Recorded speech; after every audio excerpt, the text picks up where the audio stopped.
Hello and welcome back. Today I'm gonna undercoat this big bastard in this color, burnt sienna. So the reason for an undercoat is to give yourself a kind of neutral workspace. And what I mean by that is, see how this is white? White is the brightest you can go. So if I started on white, I would have to be bringing everything down and leave where I wanted white to be white.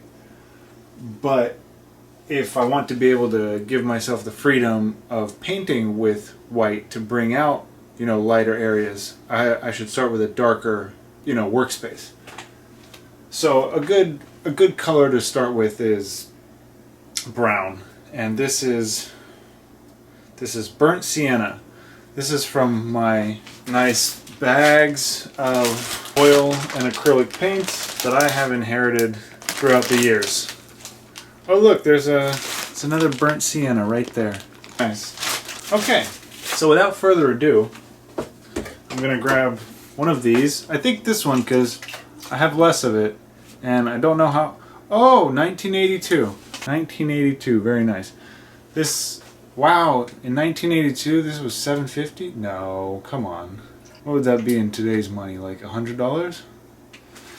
Anyways, this is part of the pile of stuff that I've inherited from family members who think that I'm an artist. It says odorless.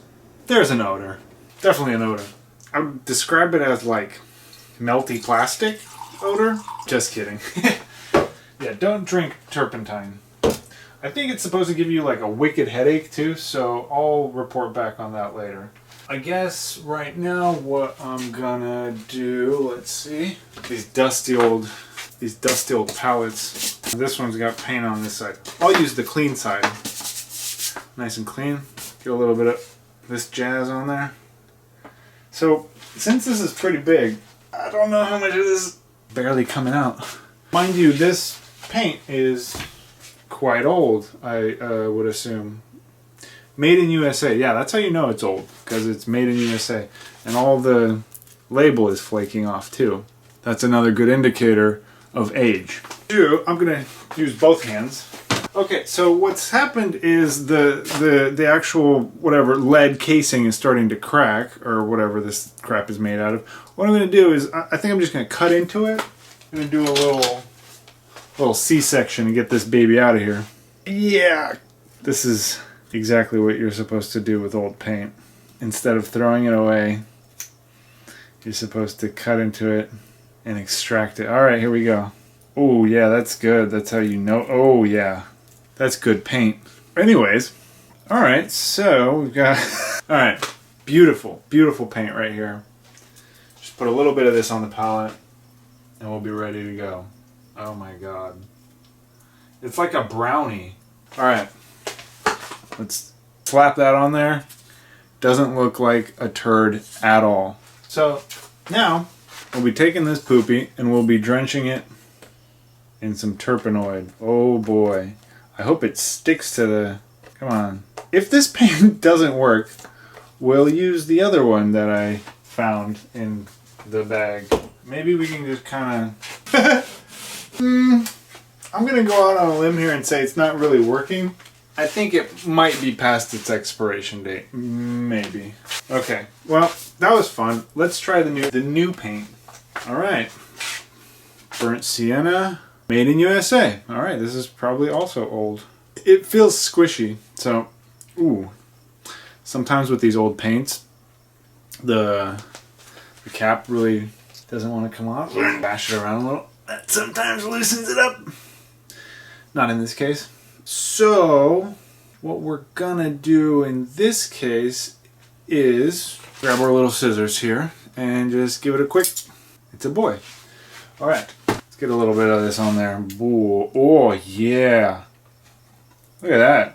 That's much nicer. Happy with that. Okay, let's get some of this turpenoid solution and... Oh yeah, look at that. That's what we were looking for right there. This, oh boy, here we go. I'm just gonna start up here and hope for the best. That's all you can really do, right? Just hope for the best. I feel like I should be wearing gloves. If there's any real painters watching, yeah, let me know what I'm doing wrong. Besides everything. There's quite a lot of pigment, so it's spreading out pretty nice. I hope I don't lose my underpainting. I want to make it, not too dark. I think maybe what the best solution would be is to put the actual paint to the turpentine here. Make myself a nice little turpentine solution and just paint it on there. I need some more odorless stuff. Don't worry, I've got a window open. Alright, so that's the last of our turpenoid from 1982. Okay, alright, well, there we go. So the goal here is to try and get a nice even coat, which, obviously it doesn't look very even right now, but just try and get a nice even coat on here without compromising the sketch underneath too much. I know that's not going to be easy considering it's quite a dark brown color. I'm pretty sure this is how all the masters did it. Raphael, Donatello, Michelangelo, Leonardo, they all did this and they were all really good. Maybe coffee would be a good solution. Just spray it with coffee. Man, where I rubbed that old paint, it's just still on there. That old paint was expired. On over this way. Maybe if I just kind of, some of this action.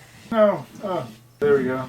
Alright, well, didn't have enough turpenoid. I have this stuff. Hopefully there won't be some kind of chemical reaction. These videos are now part ASMR with all the brush sounds you're getting in the background there. Put a little more piece of brownie in here. I guess just, man, this is turning out to be delicious. Another thing about this, when I'm done painting it, I'm going to have to wait for it to dry. I won't be able to start painting on it until it's completely dry. So I don't want today's time to be cut short. So I think I might do some other little sketches or whatever while this finishes. Oh, wow! Turtle alert. Dang it. Come on, you rascal. You big poopy rascal. It's a good thing they didn't let me name the paints. Hand me some more poopy rascal. I'm all out of Dutch diarrhea. I don't know about you, but I can barely see the underdrawing. I'm hoping that by the time it dries, I'll be able to see it. I'm not too worried about the evenness at this point. I think it'll give it some more character. That's my goal with this piece, for it to have a lot of character. Alright, oh man, we got a nice smudge there. I was going to say, we're almost out of the woods here. In terms of having the thing covered. Got to get all the way up to the edges. Sometimes I don't paint up to the edges and then I'll look at it later and it bothers me that I didn't paint up to the edges. That final stretch here. Alright. Well, I think that looks pretty good. Sure, there's a bunch of splotches and smears and streaks and stuff. And I can't really see the underpainting. Or, sorry, not the underpainting. I can't really see the underdrawing. But that's okay, because I'm thinking that when it dries, I will be able to see it. I will remain hopeful. Beautiful. Now, alright, so while the undercoat is drying, and the drying is going pretty well, I'll just entertain you with some quick charcoal drawings. And then that'll be all for tonight because I'm tired and I want to go watch Space Jam.